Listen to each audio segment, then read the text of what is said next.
अंधे हैं लोग, दिखाई नहीं देता? ये कैसे मस्जिद है? उसका कहाँ देखिएगा, नीचे देखिए, बगल में देखिए, पीछे देखिए, चारों तरफ प्रमाण पड़े है। आपने हमसे बरगला करके अगर कहीं कहवा लिया, घुमा फिरा करके उसको सिद्ध कर रहे हैं कि वो फवारा है, तो इतनी बात को क्यों नहीं मानते हैं? उसको भी मानिए। कहाँ बीत गई, कौन सी सदियों की बात कर रहे हैं? कितने सदी पूर्व का इतिहास है पूरे मुस्लिम समाज का। सदियों की बात हमसे का हम लोगों से करिए, सनातनियों से करिए।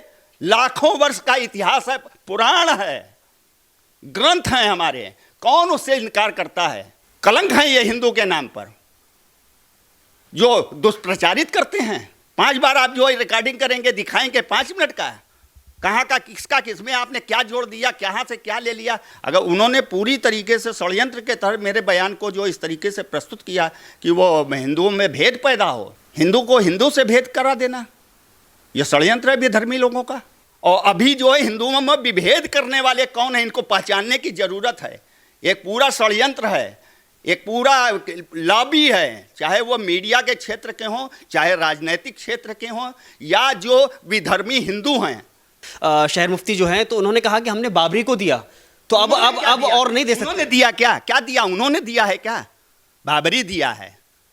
भीख मांगे थे क्या हिंदू लोग? बाबरी दे दिया, मुफ्ती हैं, लड़ करके लिया है। हजारों हजार लोगों ने अपने जान न्यौछावर किया बाबरी को। या क्या नया इतिहास लिखेंगे औरंगजेब का कि उसने भाई को मारा, बाप के साथ किया, बेटे के साथ? किसको छोड़ा औरंगजेब ने?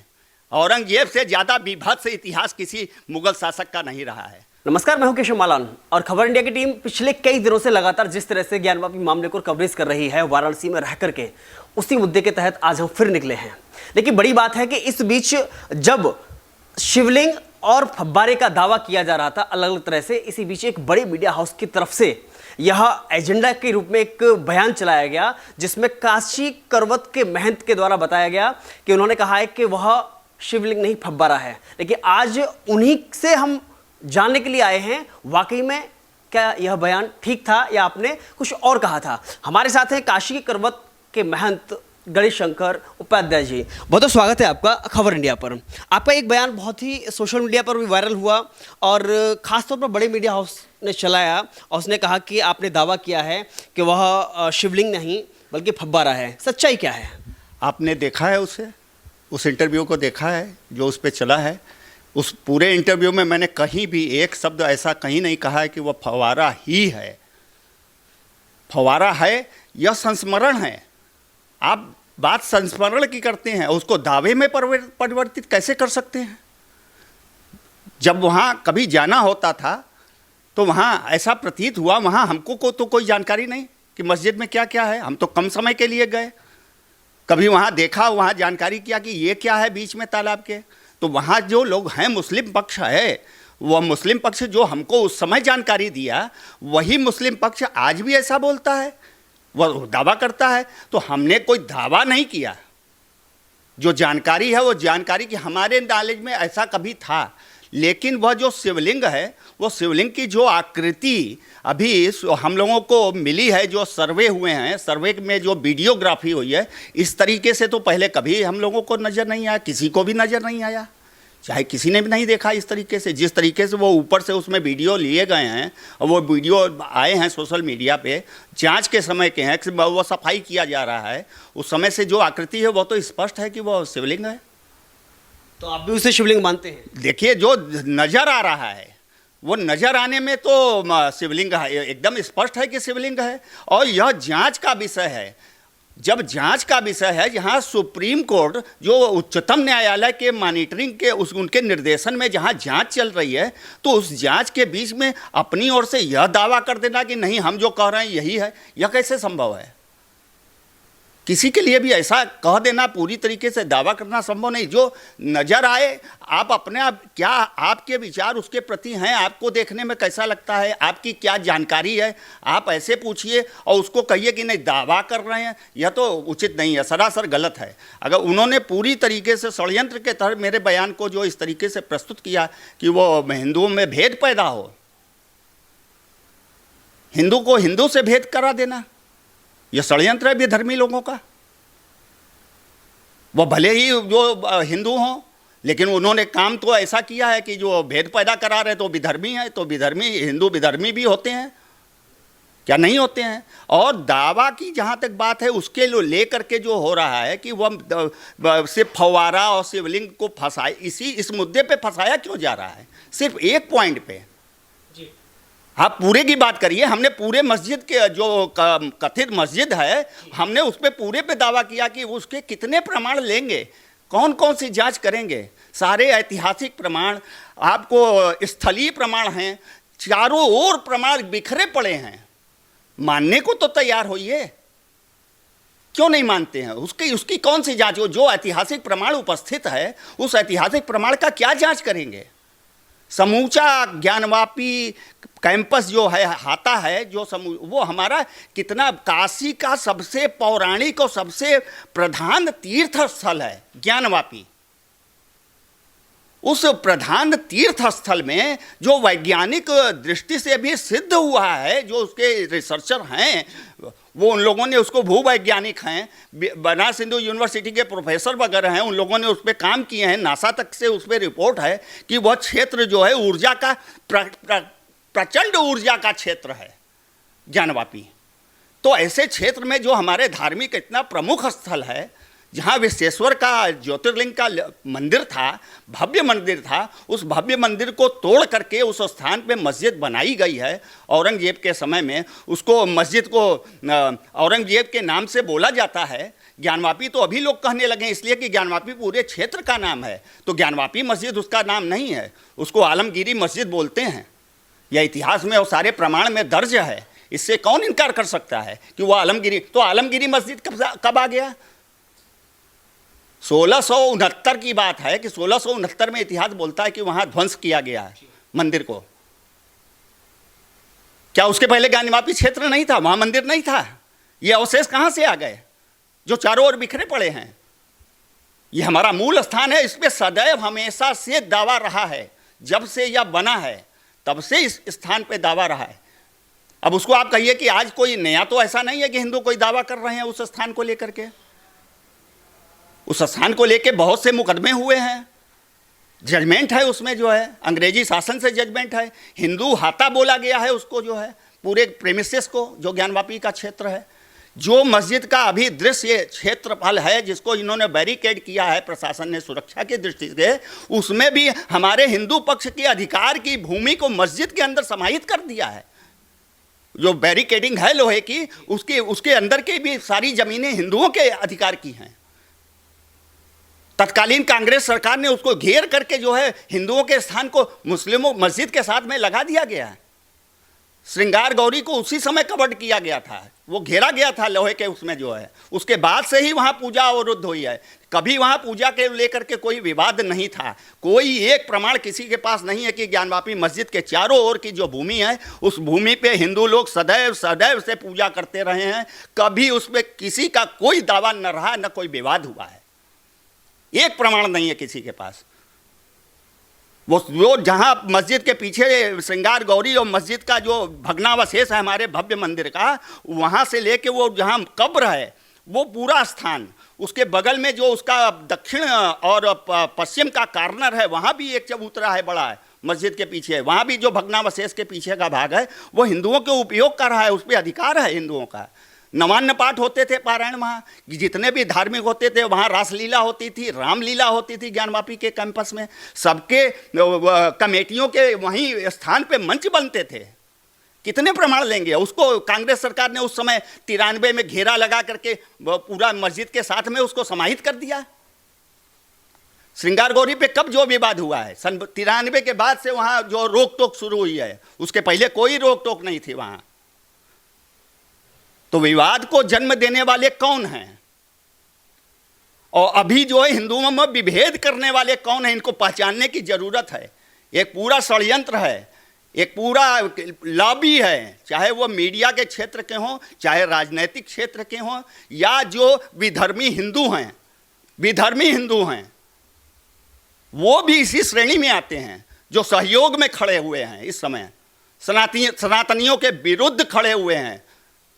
ये जयचंदों को पहचानना चाहिए, जागृत होना चाहिए हिंदू को, ऐसे जयचंदों से दूर होना चाहिए। कलंक है ये हिंदू के नाम पर। जो दुष्प्रचारित करते हैं।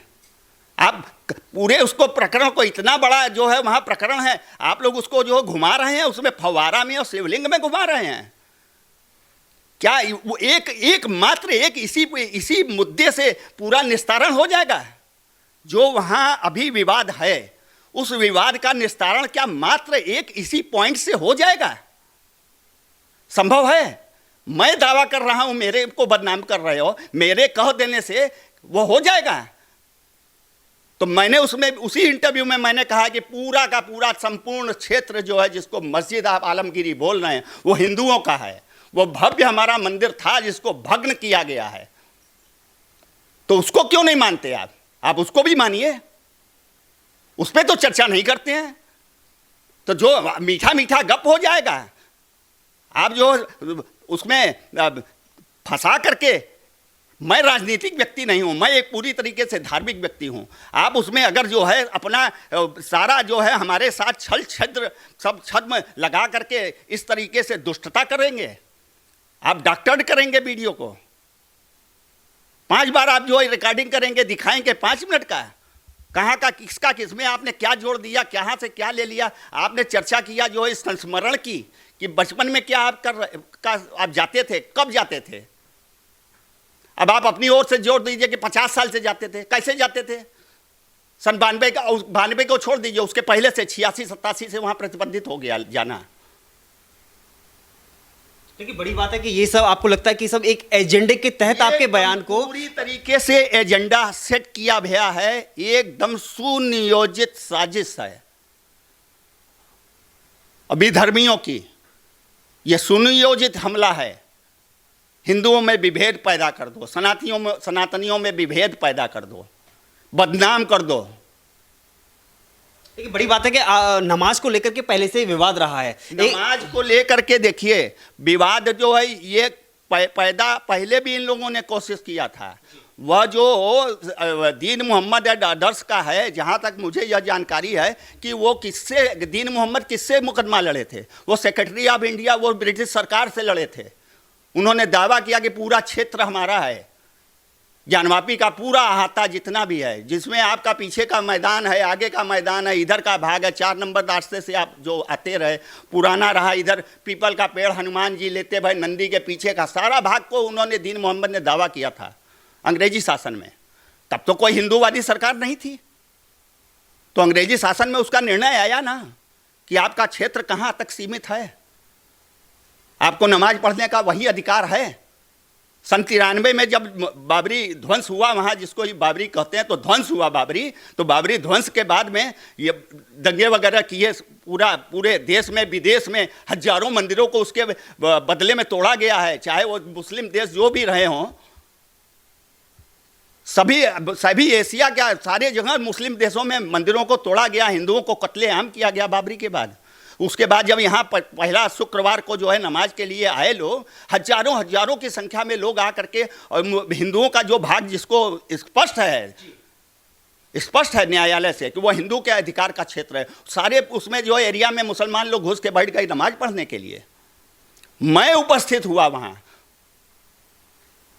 और वो रूलिंग के साथ में जो रूलिंग थी, जजमेंट था जिसमें उद्धृत किया गया है, मैं वहाँ ललकार करके वहाँ खड़ा हुआ जो है कि नहीं पढ़ने दिया जाएगा नमाज। और मुझे सहयोग मिला प्रशासन का, डीएम का, जो सौरभ चंद्र जी डीएम थे उस समय, तत्कालीन जिलाधिकारी ने, उनको मैंने कहा कि आप देखिए ये कंटेम्प्ट ऑफ कोर्ट होगा, यहाँ नमाज पढ़ने नहीं दिया जाएगा, किसी शर्त पे नमाज नहीं पढ़ने दिया जाएगा। एक बार अगर वो नमाज पढ़ लेंगे तो फिर उस नज़ीर बनाने लगेंगे। तो नहीं पढ़ने दिया गया नमाज, 1.5 घंटे तक नमाज स्थगित थी, और प्रशासन का सहयोग मिला। मैं भूरी प्रशंसा करता हूं उस अधिकारी की कि उन्होंने पूरी तरीके से सहयोग किया और कहा कि मैं कानून के इतर नहीं होने दूंगा, और नहीं होने दिया, नमाज नहीं पढ़ने दिया हम लोगों ने। लेकिन वही हजारों की जो नमाजी थे वही नज़ीर बना करके पेश की जा रही है कि हम तो सदियों से, दशकों से नमाज पढ़ते हैं। कहाँ बीत गई, कौन सी सदियों की बात कर रहे हैं? कितने सदी पूर्व का इतिहास है पूरे मुस्लिम समाज का। सदियों की बात हम लोगों से करिए, सनातनियों से करिए। लाखों वर्ष का इतिहास है, पुराण है, ग्रंथ हैं हमारे, कौन उससे इनकार करता है? ये विधर्मी लोग बदनाम करते हैं। विदेश में जो अमेरिका है, जर्मनी है, बड़े बड़े देश हैं जो डेवलप्ड कंट्री हैं, जिनके सारे क्वांटम के प्रोग्राम सारे हमारे वैदिक गणित पे काम करते हैं।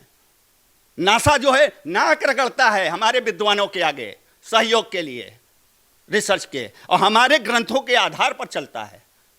क्या आपको प्रमाण चाहिए सनातन धर्म के? किसको प्रमाण चाहिए? कितना प्रमाण लेंगे? कहाँ कहाँ लेंगे?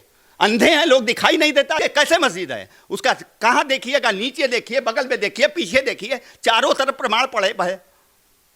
आप उसकी बात नहीं करते हैं, इतने की बात नहीं करते, इतनी की बात करते हैं कि नहीं वो फव्वारा है। आपने हमसे बरगला करके अगर कहीं कहवा लिया, घुमा फिरा करके उसको सिद्ध कर रहे हैं कि वो फव्वारा है, तो इतनी बात को क्यों नहीं मानते हैं? उसको भी मानिए। ठीक है, भाईचारा एक अलग चीज है, अमनो अमान चैन यह समाज की शांति के लिए है। लेकिन जहां धर्म की बात आएगी तो धर्म के लिए तो सनातन धर्म में है, चाहे हम लोग हमेशा वसुधैव कुटुंबकम का नारा हमारे यहाँ से दिया गया है, पूरा वसुधा हमारा कुटुंब है। लेकिन जहाँ धर्म की बात आती है तो धर्म रक्षा के लिए कृष्ण का उपदेश है कि धर्म पे अगर चारों ओर से अनैतिक शक्तियाँ हावी हो रही हैं उसको नष्ट करने के लिए, तो हम नैतिकता नहीं उस समय दिखा सकते। हम नैतिकता दिखाएंगे सर्वनाश हो जाएगा। बिल्कुल करेंगे। कृष्ण ने भी उठाया है शस्त्र, उन्होंने कसम खाया था कि मैं शस्त्र नहीं उठाऊंगा, और पहिया उठाया उन्होंने और चक्र बन गया। उठाया पहिया कि नहीं उठाया? तो आपको लगता है धर्म रक्षा की बात होगी, धर्म रक्षा के लिए कोई नैतिकता कहीं नहीं है। जो नैतिकता को देखेगा वो धर्म विहीन हो जाएगा। आज का समाज कहाँ कल्पना करते हैं? इस समाज में नैतिकता की बात करना तो मूर्खता है। किससे करेंगे? हम भाईचारा करते हैं, आप भी तो मानिए। हम सामंजस्य की बात करते हैं, तो सामंजस्य दो लोगों से होता है, एक लोगों से थोड़ी सामंजस्य होता है। इस पे जब हमने सवाल किया अभी शहर के जो मुफ्ती हैं, शहर मुफ्ती जो हैं, तो उन्होंने कहा कि हमने बाबरी को दिया, तो अब और नहीं दे सकते। उन्होंने दिया क्या? क्या दिया? उन्होंने दिया है क्या? बाबरी दिया है। भीख मांगे थे क्या हिंदू लोग? बाबरी दे दिया। मुफ्ती हैं, लड़ करके लिया है। हजारों हजार लोगों ने अपने जान न्यौछावर किए हैं। बाबरी को इतिहास है। वैसे ही यहाँ ज्ञानवापी का इतिहास है। ये इतिहास औरंगजेब के समय में कौन लिखता है इतिहास? हजारों नरसंहार हुए हैं। हम लोगों से पूछिए, 10 मीटर की दूरी है मस्जिद से और हमारे उस कैंपस की। वो जो नरसंहार हुआ हमारे पूर्वजों के द्वारा श्रुति स्मृति पुराणोक्त यह व्यवस्था है सनातनी। तो श्रुति कहते हैं सुनना, स्मृति बोलते हैं याद रखना, और पुराणोक्त मतलब जो लिखा गया, तो सुन करके याद रख करके तब लिखा जाता है। तो हमारे यहाँ यह व्यवस्था है। आप जो तलवार के नोक पर कौन इतिहास लिखता है कि हजारों हजारों लोगों का, ब्राह्मणों का, सन्यासियों का कत्ल हुआ है ध्वंस में? यह मूल स्थान रहा है। कौन कह सकता है कि क्या हिंदू इतने कायर थे कि ऐसे मूल स्थान को तोड़ दिया गया हो, किसी ने कुछ किया नहीं? लेकिन आखिर में सवाल ये करना चाहूंगा, जब कह सकते हैं यह विधर्मी समाज है, कलयुग है, इसमें धर्म की रक्षा बहुत कठिन है। शहर मुफ्ती ने यहां तक कह दिया कि औरंगजेब आक्रांता नहीं थे, उन्होंने कोई मंदिर नहीं तोड़े, उन्होंने वह बादशाह थे। ये नया इतिहास लिखेंगे औरंगजेब का मुफ्ती अगर ऐसा कहते हैं। मैंने सुना नहीं है। आपके कहे अनुसार ऐसा अगर उन्होंने कहा है तो यह क्या नया इतिहास लिखेंगे औरंगजेब का कि उसने भाई को मारा, बाप के साथ किया, बेटे के साथ? किसको छोड़ा औरंगजेब ने? औरंगजेब से ज्यादा विभत्स इतिहास किसी मुगल शासक का नहीं रहा है। मुफ्ती है बनारस क्या बोलेंगे? क्या बोलेंगे? वो एक बयान कहीं सुनने में आया, जो है किसी इनके नेता ने ही दिया है, बड़े नेता ने, कि मुगल भारत के ही मुसलमान मुगल के वंशज नहीं हैं। तो अगर आप मुगल के वंशज नहीं हैं तो ये मुगलिया जो ये कृत्य है, आप सामंजस्य बैठाइए, सामंजस्य दीजिए। जो स्थान ऐसे प्रमुख स्थान है उनको तो दीजिए, छोटे स्थान तो हजारों की संख्या में है। आखिरी सवाल करूंगा कि कितना जायज़ है कि जब एक अभी याचिका दायर की गई है जिसमें कहा गया है कि ज्ञानवापी परिसर में अब मुस्लिमों का प्रवेश बैन कर देना चाहिए, कितनी मांग जायज है ये? देखिए, वो जो उनकी अपनी विचारधारा है, जो सोच है, वह कहीं गलत भी नहीं है। यह मूल स्थान है। स्थान का महत्व हमारे यहाँ सनातन धर्म में होता है। मुस्लिमों में स्थान का महत्व नहीं है। वो नमाज तो कहीं पढ़ लेते हैं, हमारे यहाँ नहीं होता है। इसी मुद्दे पे, इसी आधार पर राम जन्मभूमि का जहाँ स्थान है, सुप्रीम कोर्ट ने निर्णय किया है अयोध्या के केस में, तो स्थान का महत्व होता है। वहाँ कोई मंदिर टूट गया, हमारे यहाँ व्यवस्था है कि उसकी पुनर्स्थापना। तो स्थान को लेकर के अगर कोई ऐसा कह रहा है तो वह गलत भी नहीं है। बहुत बहुत धन्यवाद हमसे बातचीत करने के लिए। बड़ी बात यह है कि शायद यह वही बयान है जिसको तोड़ मरोड़ करके पेश किया गया था, और जो एक बड़े मीडिया हाउस के द्वारा एजेंडा चलाने की कोशिश की गई थी। आज यही कारण रहा कि आज हम खुद इनके पास आए, उनसे बातचीत की और इनका पूरा पक्ष जाना कि आखिर इनका कहना क्या है। लेकिन बड़ी बात है ना, कहते हैं ना, यूनान रोम मिस्र सब मिट गए, यहाँ से कुछ है कि हस्ती मिटती नहीं हमारी। शायद यही कारण है, यही सनातन धर्म है कि जब दशकों तक नहीं बल्कि सैकड़ों वर्ष मुगलों ने और अंग्रेजों ने इस देश पर राज किया, लेकिन सनातन जिंदा है और जिंदा रहेगा।